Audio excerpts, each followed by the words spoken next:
በነገራችን ላይ ተመልካቾቼ ይህንን ቪዲዮ የሰራሁት ለዩቲዩብ ፕላትፎርም ሳይሆን ለቲክቶክ እንደሆነ ታሳቢ ያድርጉልኝ።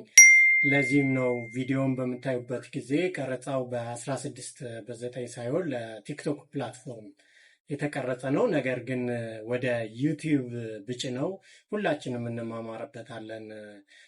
ልጆቹም ተገቢውን አስተያየት አግኝተው እንዲበረቱ፣ እንዲሰሩ፣ የተሻለ ስራ እንዲሰሩ ኮሜንቱን ይወስዳሉ በሚል ታሳቢ እንደሆነ እንድትወስዱልኝ ይሁን። በቀጥታ ወደ ቪዲዮ። እኔ የምላችሁ ራሳቸውን ተዋናይ ቲቪ በሚል መቼታቸውን ጎጃም፣ ደብረ ማርቆስና በዙሪያው የሚገኙ ወረዳዎችና የገጠር አካባቢዎችን አድርገው በዩቲዩብ ቻናል ላይ በራሳቸው ተዋናይ ቲቪ በሚል ዩቲዩብ ቻናል ላይ የሚለቁ ተከታታይ ድራማዎችና ፊልሞችን የሚሰሩ ልጆችን ሃይባይ የሚል ጠፋ ማለት ነው። ለምን መሰላችሁ?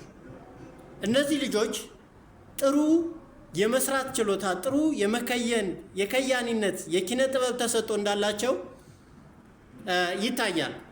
ነገር ግን አሁን እየሰሩት ያለው ስራ የአካባቢውን ማህበረሰብ፣ የጎጃምን ማህበረሰብ ወግ፣ ባህል፣ ማንነት፣ ሃይማኖታዊ ስርዓት፣ ልማድ የማይገልጽና ከዚህ በተቃራኒው ስለ አካባቢው ማህበረሰብ በሌሎች ዘንድ የሚታይበትን እይታ መጥፎ አድርጎ የሚስል ሆኖ አግኝቼዋለሁኝ። ይህን እንድል ያስቻለኝ ደግሞ እኔ ከዚህ በፊት እነዚህ ልጆች ወጣቶች ናቸው፣ ፓሽኑ አላቸው፣ በጣም መስራት ይችላሉ። የጎጃምን እና አካባቢውን ማህበረሰብ አኗኗር፣ ሰው ሰራሽና ተፈጥሯዊ ገጽታዎቹን፣ ጸጋዎቹን አጉልተው የሚያወጡ ልጆች መጡ ብዬ በጣም ደስ ብሎኝ እከታተላቸው ነበረ። አሁን ግን የማየውና የምታዘበው ነገር ተመሳሳይ ይዘት ያላቸውና በስድብ የታጨቁ በጣም መጥፎና አልባሌ ለሚዲያ ሊሆኑ የማይገቡ አክሽኖችን ነው ሲሰሩ የማያቸው። ይሄ ነገር ትክክል አይደለም የሚል ነገር እኔ በጭንቅላቴ ማብላላት ከጀመርኩኝ ቆይቻለሁኝ። ነገር ግን እንዳልተቻቸው ወጣቶች ናቸው፣ ማሸማቀቅ እንዳይሰሩ ማድረግ ነው። ምናልባት አንድ ኤፒሶድ ወይ 2 ሊሆን ይችላል እና ይዘታቸውን ኮንቴንታቸውን ቀይረው የአካባቢውን ጸጋ፣ ባህል፣ ወግ፣ ማንነት በደንብ አድርገው ያስተዋወቃሉ የሚል ተስፋ ነበረኝ። ግን አሁን ያየሁት ነገር በሱ መንገድ አይደለም።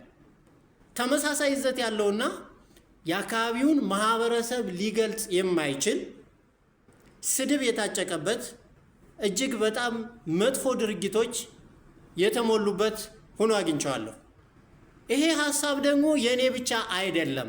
እንደውም ይሄንን ቪዲዮ እንድሰራ ያነሳሳኝ እጅግ በጣም የማከብራትና በጣም በሳል አስተዋይ ጋዜጠኛ የሆነችው የጎጃም አካባቢም ተወላጅ ትመስለኛለች ጋዜጠኛ መስከረም ጌታቸው እዚህ ላይ እንደምታዩት በፌስቡክ ገጿ ላይ የነዚህን የተዋናይ ቲቪን ቪዲዮዎች የሚሰሩትን ድራማ አስመልክቶ ያቀረበችው ትችት ነው ሞራል የሆነኝና በጣም ደስ ብሎኛል። ለካ ይሄ ነገር የኔ ብቻ አይደለም፣ ሌላውም ሰው ዘንድ ቅሬታ አለው የሚል ነገር ካለ ልጆቹ ካሁኑ መታረም ይገባቸዋል የሚል እምነት ስላደረብኝ ነው። በመሆኑ እነዚህ ልጆች ቀደም ብዬ እንዳልኳችሁ ፓሽኑ አላቸው፣ ተሰጥቶ አላቸው። ነገር ግን መስከረም ጌታቸው በደንብ አድርጋ በፌስቡክ ገጿ ላይ በደንብ አድርጋ ተችቻቸዋለች። ችሎታው እያላቸው የአካባቢው ማህበረሰብ የማይገልጽ ወግና ባህሉ ትክክል ያልሆነውን ነገር ምናልባትም ፈን ለመፍጠር አስቂ ነገሮችን ለመፍጠር በማሰብ ቪዲዮውን እንደሰሩት፣ ነገር ግን እየሄዱበት ያለው ነገር ትክክል እንዳልሆነ በደንብ አድርጋ ገልጸዋለች። ይሄንን እንድታነቡ ሪኮማንድ አደርጋችኋለሁኝ። ፌስቡክ ፔጇ ላይ ገብታችሁ መስከረም ጌታቸው የሚል ፌስቡክ ፔጅ ላይ ገብታችሁ እዩት። 1100 በላይ ተመልካቾች ኮሜንት አድርገውታል። ኮሜንቱ ታዲያ 99% የሚሆነው ልጆቹ ትክክል እንዳልሆኑ ነው የተጻፈውና ሁላችሁም ይሄንን ገብታችሁ እንድታዩት እጋብዛችኋለሁ። ይሄንን ካልኩኝ የልጆቹ ስህተት ምን ላይ ነው ብላችሁ ለምትጠይቁ ሰዎች አንደኛ ነገር በዚህ በተከታታይ ድራማቸው ላይ የሚያቀርቡት ሴት ልጅ ባህሏን እያሳደደች ስደበድብ እንደምታዩት እዚህ ላይ ቪዲዮ ላይ እንደምታዩት እግሯን እያነሳች አክሮባት እየሰራች ወንዶችን የምትደባደብ ጸያፍ ቃላቶችን የምትሳደብ ዱላ ይዛ ወንዶችን የምታባረር እንደዚህ አይነት ሴት ጎጃም ውስጥ የለም። በእርግጠኝነት ነው የምነግራችሁ። የኛ እናቶች እኮ ባሎቻቸውን አንቱ ብለው ነው የሚጠሯቸው። አንቱ ብለው አክብረው ነው የሚጠሯቸው። ይህ ደግሞ ከማህበረሰቡ ባህልና ከሃይማኖታዊ ስርዓት የመጣ ነው። የኛ እናቶች የኛ እህቶች ባሎቻቸውን እንደ ክርስቶስ የሚያዩ እንደ ቤተ ክርስቲያን ጉልላት የሚያዩ በመሆናቸው ባሎቻቸው ጥፋት ቢያጠፉ እንኳ አክሮባት እየሰሩ እግራቸውን እያነሱ ባል የሚያሳድዱ ወንድ እየተደባደቡ የሚያሳድዱ እናቶች የሉንም። ይሄን ነገር አርሙ።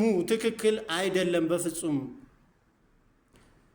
ስለዚህ በዚህ መንገድ እንዲሰራ የሚያደርገው ፕሮዲውስ የሚያደርገው ፕሮዳክሽኑን የሚሰራው አካል ራሱ ይህን ጉዳይ ሊያስብበት ይገባል። በእርግጠኝነት ነው የምነግራችሁ። ባሎቻቸው ቢያጠፉ እንኳ የተለያየ ጥፋት ቢያጠፉ በላያቸው ላይ ሌላ ሴት ላይ ሂደዋል ተብለው ከታሙ እንኳ በንስሐ አባታቸው በአገር ሽማግሌ ይዘው እንዲመከሩ፣ ለጎጇቸው እንዲመለሱ፣ እንዲሰሩ፣ እንዲለፉ፣ እንዲገሰጹ፣ ንስሐ እንዲገቡ የሚያደርጉ እናቶችና እህቶች ነው ያሉን እንጂ ዱላ ይዛ ባሏን እያሳደደች የምትከተክት እግሯን እያነሳች ወንድን በቃ እንደዚህ እግሯን ስፕሊት እየሰራች ምናምን የምትመታ ጎጃም ውስጥ ያለች እናት የለችም በፍጹም ማለት ነው። ይሄ ድርጊት ትክክል አይደለም። ይሄ ደግሞ ቪዲዮያቸው የሚገርማችሁ ነገር ዩቲዩብ ላይ ገብታችሁ እዩት። ወደ 398 የሚሆን ቪዲዮ ጭነዋል። በአብዛኛው 90% ከሚሆነው በላይ እንዲህ አይነት ድርጊቶችን ያካተተ ነው። ለምን ይሄ ይሆናል ነው? ይሄንን ነገር አስተካክሉ። ከባህል ከወግና ከማንነት ያፈነገጠ ነው። ቀደም ብዬ እንደገለጽኩት እናቶች ባሎቻቸው ቢያጠፉ እንኳ ሂደው ለሀገር ሽማግሌ፣ ለቄስ፣ ለመለኩሴ ተናግረው እንዲታረሙ ያደርጋሉ እንጂ እንዲህ አይነት ባህል የለም። የመጀመሪያው ነገር ይሄን ነው የምነግራችሁ። ታዲያ ኮሜንት ስታደርጉ በጨዋነት ይሁን። ልጆቹ እንዳይሰሩ እንዳይበረታቱ ዲቮት እንዲሆኑ በማሰብ አይደለም። ትክክለኛው ማንነት ላይ ተመርኩሰው በደንብ አድርገው የአካባቢውን ጸጋ እንዲያንጸባርቁ እንዲያወጡ በማሰብ ነው ይሄን ቪዲዮ የምሰራላችሁ። ሁለተኛውና በጣም ትልቁ ነገር ደግሞ አንድ ገጸ ባህሪ ሁልጊዜ በተመሳሳይነት ውሽማ እየያዘ በሴት ላይ ሴት እየደረበ እንደ ጀብድ የሚፈጽም የጎጃም ወንድ ልጅ የለም። የኛ እናትና አባቶች እኮ ሲጋቡ ገና በልጅነታቸው፣ የኛ እህት ወንድሞች ሲጋቡ በልጅነታቸው ከ15 ዓመት ከ20 ዓመታቸው ላይ ንስሐ ገብተው ቁርባን ቆርበው ሙስሊምም ከሆነ በሃይማኖታዊ ስርዓቱ መሰረት ኒካ እንዲያስሩ ተደርጎ ራሳቸውን ትዳራቸውን ጠብቀው እስከ መጨረሻው ድረስ የሚኖሩ ማህበረሰቦች ያሉበት አካባቢ ነው ጎጃም እንጂ አንድ ወንድ ልጅ አንድ ገበሬ ትዳሩን ትቶ ቤቱን ትቶ ልጆቹን በትኖ ሴት እየቀያየረ ሴት እያሳደደ ሴት ልጅ መያዝ፣ በየጊዜው ጋብቻ መፈጸም፣ በጋብቻ ላይ ጋብቻ መፈጸም፣ ውሽማ መያዝ እንደ ጀብድ የሚቆጠርበት የጎጃም ማህበረሰብ የለም። በእርግጠኝነት የምነግራችሁ ውግዝ ከማሪዎስ ነው። ስለዚህ ይሄ ነገር ካሁኑ ኃይል ሊባል ይገባል። የሚል ምልከታ ስላለኝ ነው የመጣሁት። ለተዋናይ ቲቪ ከያንያን በሙሉ ደግሞ በተለያየ አካባቢ ወደ ውጭ እንሄዳለን ምናምን የሚል ማስታወቂያም ሰርታችሁ አይቻለሁ። ተሰጥቶ አላችሁ፣ ፓሽኑ አላችሁ። የአካባቢውን ማህበረሰብ አለባበስ፣ አነጋገር ዘዬ እና የመሳሰሉትን ነገር በማንጸባረቅ በኩል ደግሞ በጥሩ መንገድ ሰርታችኋል። ክሬዲት ይኖራችኋል፣ ክሬዲት ይገባችኋል። ነገር ግን ለሌላው ዓለም እንዴት ነው እያስተማርን ያለ ነው የሚለውን ነገር ቆም ብላችሁ እንድታስቡ ነው። ሴቶችና ሴቶች ጸያፍ ስድብ ቆመው ሲሰዳደቡ የሚታይበት እንዴ! ወንድና ወንድ ልጅ ጸያፍ ስድብ እየተሰዳደቡ የሚታይበት፣ በጣም አስቀያሚ ስድቦችን እየተሰዳደቡ የሚታይበት። ሌላው ማህበረሰብ ምንድን ነው የሚላችሁ? ሪሊ ጎጃም እንደዚህ ነው ወይ ያኗኗር ዘይቤው እንደዚህ ነው ወይ ባህሉ ነው የሚላችሁ። ስለዚህ አስተውሉ። ይሄን የምትሰሩ ሰዎች አስተውሉ። ትክክለኛውን ባህል ወግ አውጡ። ጎጃም እኮ ብዙ ጸጋዎች ያሉት አካባቢ ነው።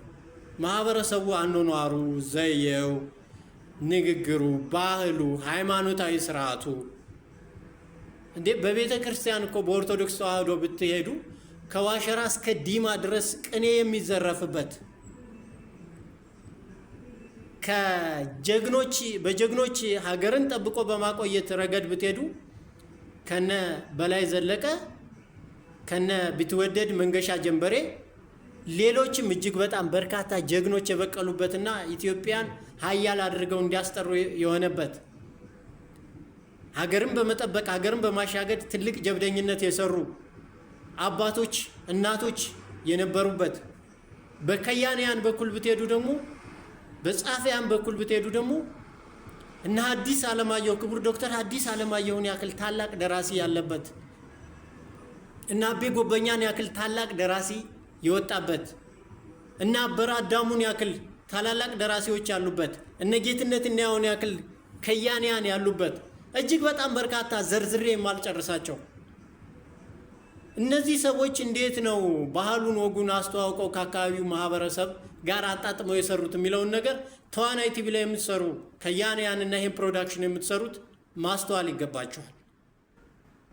በደንብ አድርጋችሁ አስተውላችሁ የአካባቢውን ወግ ባህል ጸጋ በደንብ አድርጋችሁ አስተዋውቁ። የምትሰሩ ስራ አጣችሁ ነው። ማአት ይዘት ማአት ኮንቴንት አለ ጎጃም ውስጥ ሊሰራ የሚችል መልካምና ብሩክ ለሌላው ማህበረሰብ ሊጠቅም የሚችል አለ። ስለዚህ እሱ ላይ መሰረት አድርጋችሁ ስሩ። በተፈጥሮ ጸጋ ብትሄዱ እኮ ከታላቁ ጊዮን ወንዝ መነሻ ጀምሮ ዓለምን እስከሚያስደምመው ጣና ሐይቅ ከትልቁ የአፍሪካ የውሃ ማማ ጮቄ ጀምሮ እስከ ሎላንዱ ሶማ በረሃ ድረስ ተፈጥሮ ያደለችው አካባቢ ነው።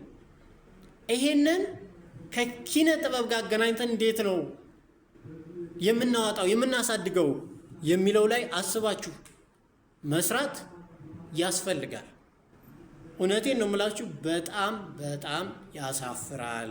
ቀደም ብዬ እንደገለጽኩት አሁን ይዛችሁት የምትሄዱት ኮንቴንት በጣም ያሳፍራል እና አስተካክሉ። ይሄን የምላችሁ በጨዋነት ነው። ብዙ ተከታይ ያላችሁ ከ300 ሺህ በላይ ተከታይ አፍርታችኋል ዩቲዩብ ላይ። ይሄን እንደ መልካም አጋጣሚ ተጠቅማችሁ አካባቢን በማስተዋወቅ ረገድ ቀደም ብዬ እንደገለጽኩት በዛ መንገድ ይዘታችሁን ኮንቴንታችሁን ብትቀይሩት ጥሩ ነው። ከዚህ በኋላ የምትደባደብ ሴት፣ ባሏን የምታሳድድ ሴት፣ ውሽማ እየያዘ ትዳሩን የሚበትን ሴት ልጅ አሳዶ ምናምን 4፣ 5፣ 10 ሚስት ማግባት ጀብድ ምናምን የሚሰራ ወንድ እንደ ጀብድ የሚቆጥር ወንድ ካራክተር ክሬት አድርጋችሁ የምትሰሩ ምን አይነት ጉዶች እንደሆናችሁ እኔ አላቅም። ደግሞ ተመሳሳይ እድሜ ልክ ተመሳሳይ።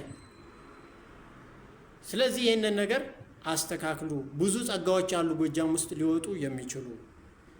እኔ የማውቀው የጎጃም ወንድ ሚስት አግብቶ ትዳሩን ኑሮውን ስለሚያሸንፍ አፈር ገፍቶ መጫኛ ነክሶ ነግዶ ለዓለም ለሀገር የሚበጅ ትልቅ ስራ የሚሰራ በጥረቱ በትጋቱ ኑሮውን ያሸነፈ ነው። በባለ ሀብት ብትሄዱ በነጋዴዎች ብትሄዱ እኮ እነ በላይነህ ክንዴ እነ ወርቁ አይተነው የወጡበት አካባቢ እኮ ነው። በንግድ ብትሄዱ ማለት ነው። ስለዚህ ይህን ሁሉ ነገር ለምንድን ነው የማታስተዋውቁት? እናንተ አንድ ነገር ላይ ቁጭ ብሎ አረቂ ስለመጠጣት፣ ጠላ ስለመጠጣት፣ ሰክሮ ስለመደባደብ ይሄ ነው እንደ የጎጃም ማንነትና ባህል? ዓለም የሚወደው ማኛ ጤፍ ወለላ የሆነውን ማር ስለሚያበርተው አካባቢ ግን አላስተዋወቃችሁ፣ አልሰራችሁ። ስለዚህ እኔ እጅግ በጣም ስለተሰማኝ ነው እንደ አንድ የአካባቢው ተወላጅ እዛ እንዳደገ የአካባቢው ሰው መታረም አለበት ብዬ ስላመንኩ ነው ይህንን ቪዲዮ የሰራሁላችሁ። ሁላችሁም በጨዋነት ከመተቸታችሁ ከመሳደባችሁ ከምናምን በፊት ልጆቹ የሰሩት ነገር ትክክል ነው የሚለውን ሁላችሁም አጢኑት። ቪዲዮአቸውን ገብታችሁ እዩ። ተዋናይ ቲቪዎች አስተካክሉ። በቀጣይ በጥሩ ጥሩ ስራዎች እጠብቃችኋለሁኝ። ከፍ ባሉ ስራዎች ቀደም ብዬ እንደገለጽኩት የአካባቢውን ማህበረሰብ አኗኗር ዘይቤ፣ ማንነት፣ ባህል፣ ወግ፣ የተፈጥሮና ሰው ሰራሽ ጸጋዎችን በሚያሳይ መልኩ ኮንቴንት ክሬት አድርጋችሁ ጥሩ ስራ ይዛችሁ እንደምትመጡ ተስፋ አደርጋለሁኝ። እጅግ አድርጌ አመሰግናለሁ። እንደሚደርሳችሁ ባለሙሉ ተስፋ ነኝ። ሼር፣ ኮፒ ሊንክ አድርጉት። ጤና ይስጥልኝ።